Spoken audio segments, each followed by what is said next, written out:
I can't believe you dragged David Clark into the conversation 1 week before the election. I was double tapped with a rogue question. I gave the only answer I knew would stop their next salvo. There. I thought you believed that Kenny Ryan was behind the stunt. Yeah, I did.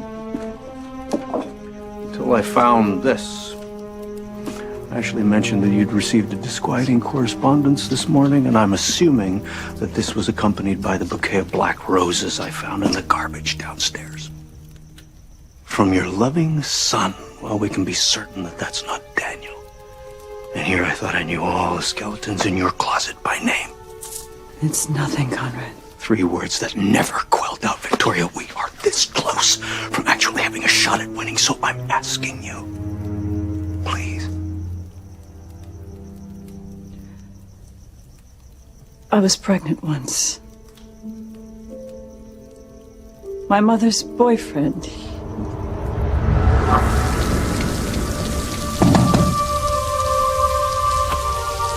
Victoria, I'm glad you're here. So you can take care of this for me?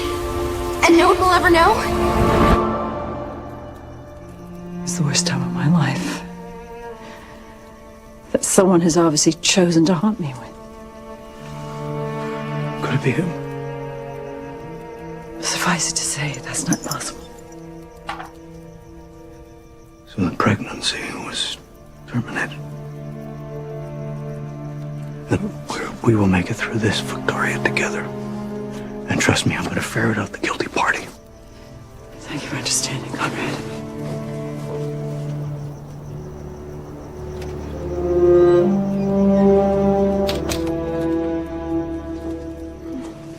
I try to keep the ghosts out. But they always force their way back in. You were working from home today? Well, I wanted to be here for you, my dear. Excuse us. And keep making those calls. Someone's responsible for what happened yesterday. I want a name.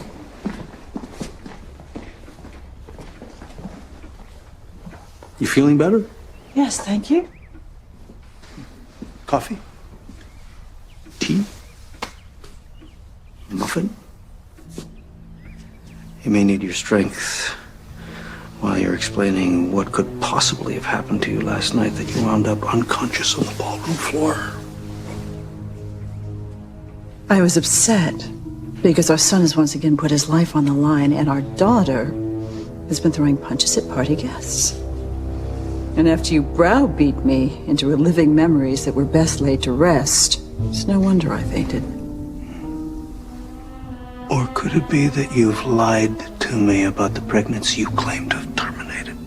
You want proof? I want something I can believe. Fine. I'll give it to you, but you will never speak of this again.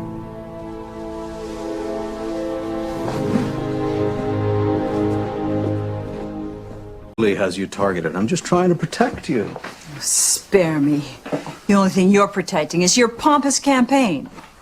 Here are the medical records you so sensitively demanded. Proof of the termination of my pregnancy.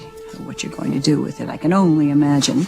Well, my plan is to stay ahead of the press. Nightline's reporters are among the most thorough. If they try and break the scandal this evening, we are now poised to counter with an appropriate response. You mean spin? Victoria, you were a 16-year-old girl, the victim of horrible abuse by your stepfather.